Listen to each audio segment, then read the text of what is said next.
On this Sunday night, Mother's Day overshadowed by Mother Nature. Record-breaking heat baking BC and fueling even more wildfires in Alberta, forcing thousands to flee.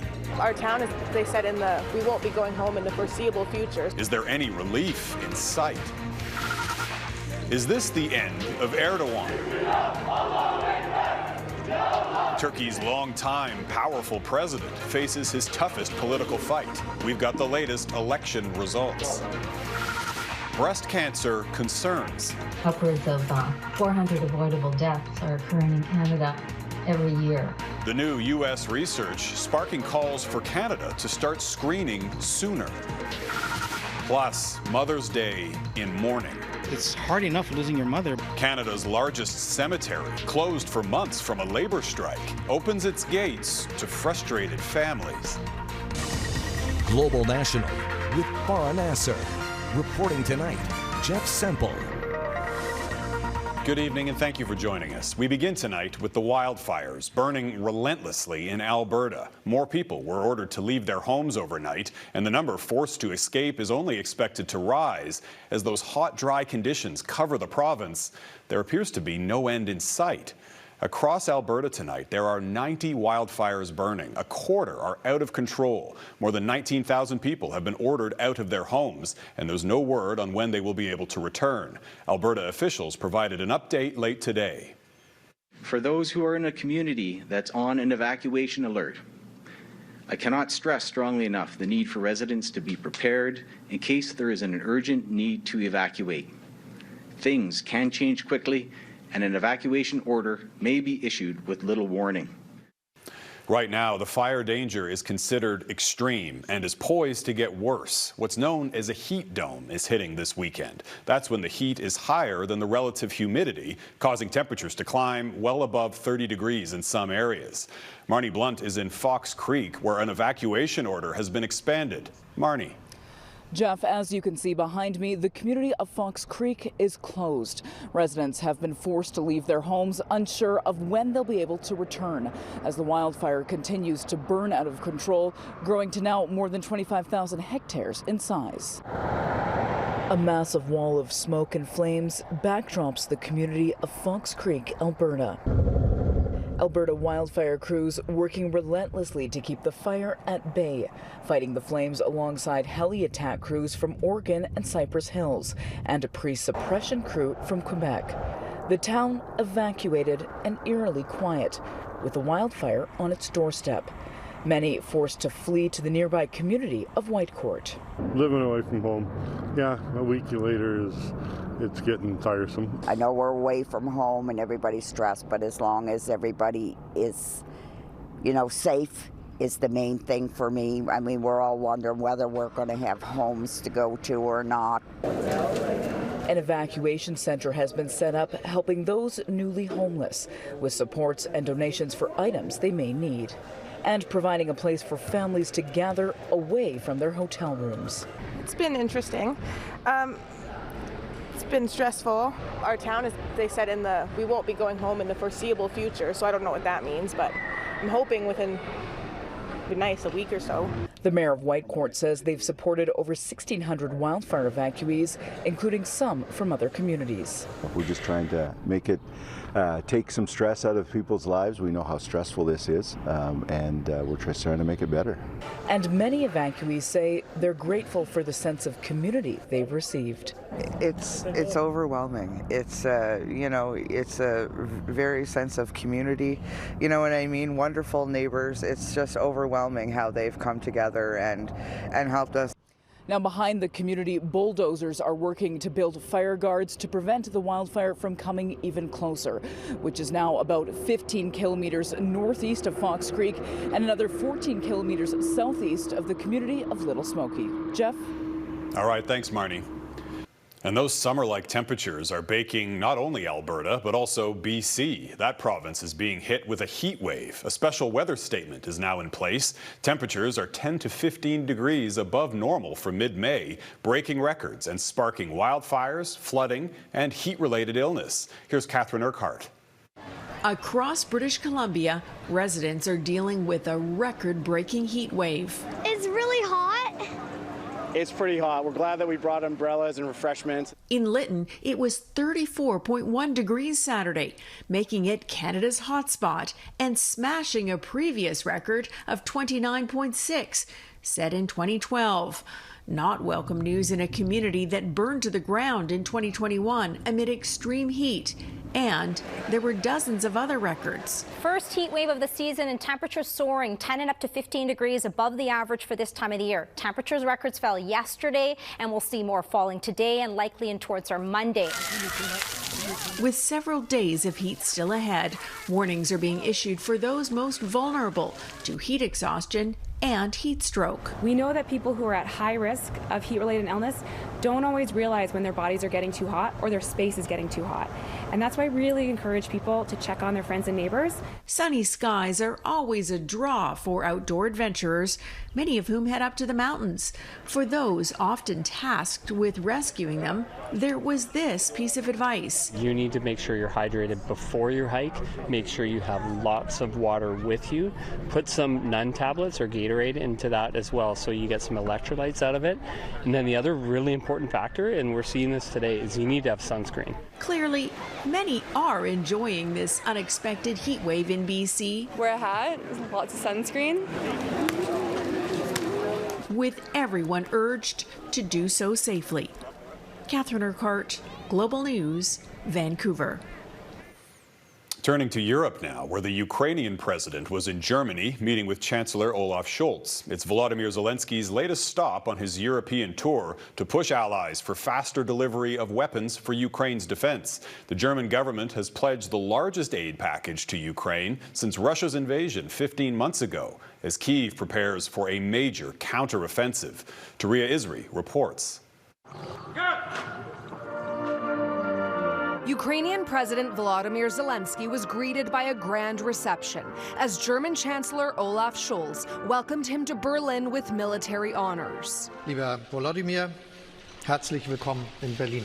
This is Zelenskyy's first trip to the country since Russia's invasion of Ukraine, and he will be returning home with a big get. Germany pledged nearly 3 billion euros for weapons and equipment, the largest military aid package since the conflict began. Es handelt sich ein imperialistischen Angriff. Ukraine has our full support, says Scholz, condemning the Russian invasion as an imperialistic attack. At the onset of the war, Berlin was reluctant to arm Ukraine, but has since become one of the biggest suppliers of military hardware, like Leopard tanks. Germany has worked very hard to overcome its image as a militaristic, aggressive country since World War II. But the Ukrainian president did not walk away with everything he wanted. They would love to be getting warplanes from Germany. That's what they're really asking for again. Zelensky's outreach to 3 European powers, Germany, Italy, and France, comes as Ukraine prepares for a widely anticipated counteroffensive in Bakhmut. The big question is, does Ukraine have now the capacity to do what Russia no longer has the capacity? Zelenskyy told reporters in Germany Ukraine is almost ready for victory, but he faced questions about conversations he may have had behind closed doors. According to the Washington Post, leaked intelligence documents show Zelenskyy suggested Ukraine conduct strikes in Russia, something Zelenskyy dismissed, saying Ukraine does not have the time or resources. That has been kind of a red line. If Ukraine were to hit Russian territory, so perhaps then that would put the war on a different level. Zelenskyy insists the upcoming counteroffensive is about liberating Russian-occupied areas of Ukraine and not attacking Russian territory. Touria Izri, Global News, Ottawa. Meanwhile, in Belarus, the health of President Alexander Lukashenko is in doubt after he failed to appear at multiple events. Today, Lukashenko was absent from Belarus's National Flag Day. He usually gives a speech during the annual celebration, but this year his prime minister spoke on his behalf. The Belarusian leader's last public appearance was on May 9th for Russia's Victory Day parade, where he left early and missed a state lunch with his close ally, Russian President Vladimir Putin. Well, the polls are now closed in Turkey, which held its presidential elections today, widely seen as the country's most important vote in decades. And at this point, the result appears too close to call and could be heading for a runoff. Recep Tayyip Erdogan has been in power for 20 years, but faces a growing opposition led by challenger Kemal Kılıçdaroğlu. Our Europe correspondent, Redmond Shannon, is tracking that vote for us from London, and he joins us now. So, Redmond, what's the latest from the results? Well, Jeff, it looks like most of the votes have now been counted, and both state-run media and opposition-leading media say that the incumbent president, Recep Tayyip Erdogan, leads his main challenger, Kemal Kılıçdaroğlu, by about 4 to 5%. But it's possible neither man will reach the 50% threshold to win today. So this comes after one of the most difficult years in modern history for Turkey. The first results released by state-run media suggested that Turkey's 64 million voters had comfortably decided to stick with Recep Tayyip Erdogan, the man that has led the country for 20 years. But the mayors of Ankara and Istanbul soon told opposition supporters their data indicated challenger Kemal Kılıçdaroğlu would win a tight contest, accusing state media of deliberately prioritizing the early counting of results that would favour the incumbent president. Erdogan's 11 years as Prime Minister and 9 as President have seen a wave of modernisation and growth in the country, but also a move away from secular policies toward more traditional Islamic values. He cracked down on dissent, imprisoning opponents and concentrating power in the presidency after the failed coup in 2016. Erdogan's popularity was dented by the 2 major crises in the past year: accusations of a slow response to the February earthquakes that killed more than 50,000 people in Turkey, and his unorthodox and controversial handling of spiralling inflation, which peaked at 85% last fall. Kılıçdaroğlu vowed a return to more democratic and secular values, an independent judiciary and strengthening ties with the West. His alliance of 6 parties spanned the political spectrum, united by a desire to end the Erdogan era. The third candidate and outsider, Sinan Oğan, heads a far-right nationalist party. Oğan's vote could be crucial. If this election does now go to a runoff, then his supporters could hold the balance of power in that vote in 2 weeks' time. Jeff? All right, Redmond Shannon in London. Thanks, Red. And to Thailand now, where another pivotal election could lead to the end of a military-backed government for the first time in almost a decade. That country has been governed by the United Thai Nation Party since 2014, when it first seized power in a coup. Their opposition, the Pheu Thai Party, was projected to win the most seats in the lead-up to the vote, while another pro-democracy party, Move Forward, also saw a late surge in polling, capturing strong support from young voters. Murder mysteries. Coming up, an international appeal for information in nearly 24 cold cases.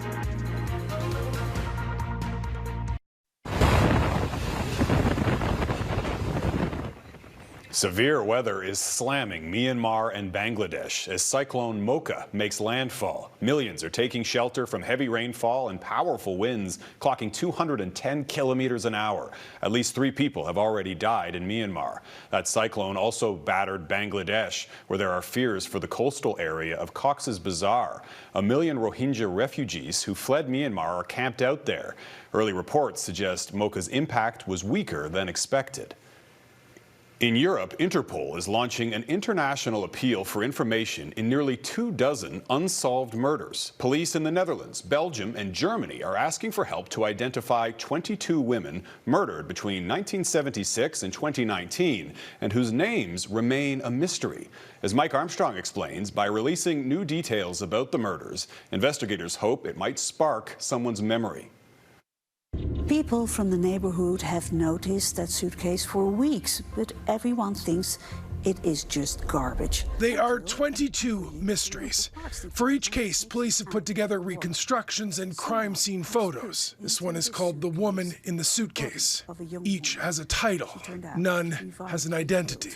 The common point between these 22 women is that none of them have a name and that they have likely died due to a violent act. Was she detained? Was she with people she knew? Nobody knows. The oldest case dates back to 1976, called The Girl in the Parking Lot. It was a body found in the Netherlands by hikers.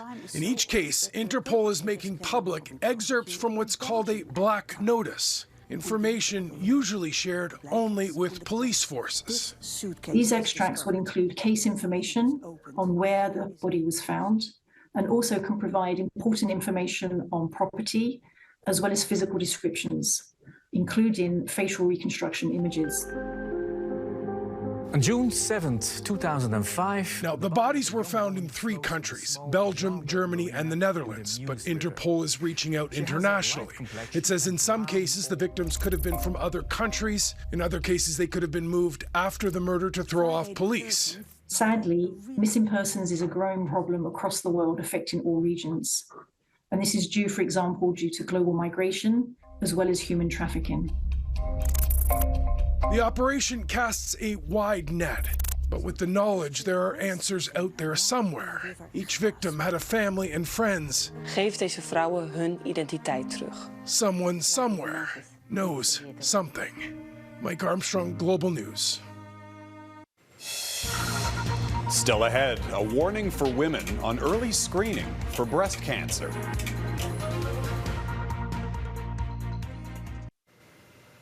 Breast cancer remains a leading health risk for Canadian women. 1 in 8 will develop breast cancer in their lifetime. And now a U.S. task force is recommending women should be screened sooner and more often than previously thought. As Catherine Ward explains, experts are also calling for Canada's health standards to follow suit. 1 in 5 breast cancers occur in women in their 40s. So it's very common, and the incidence has been increasing in younger women. The calls from experts to lower the age for breast cancer screening in Canada can be heard in every corner of the country. Dr. Jean Seeley is leading the chorus. We have been advocating for this in Canada for over 10 years.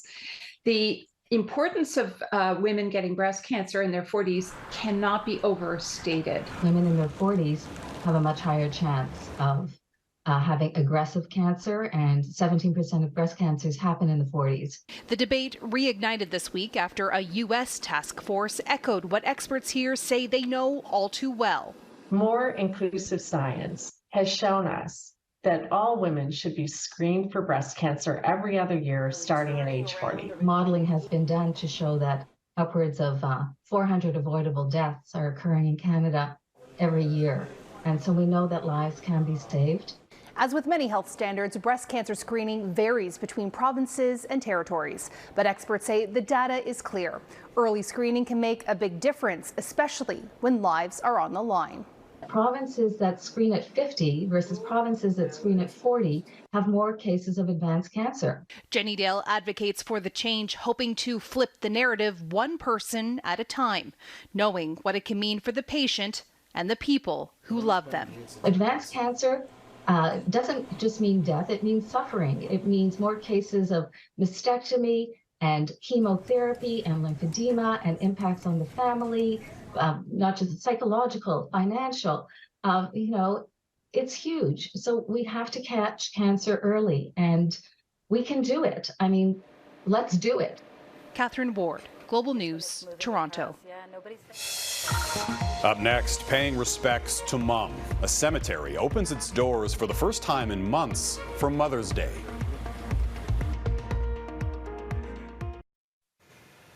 Welcome back. In case you forgot, today is Mother's Day, with many Canadians paying tribute to their moms, including those who have passed away. One cemetery, Canada's largest in Montreal, had been closed for months due to a labor dispute, leaving families unable to visit or even bury their loved ones. Well, today it finally opened for Mother's Day, but as Phil Carpenter reports, things didn't go as planned.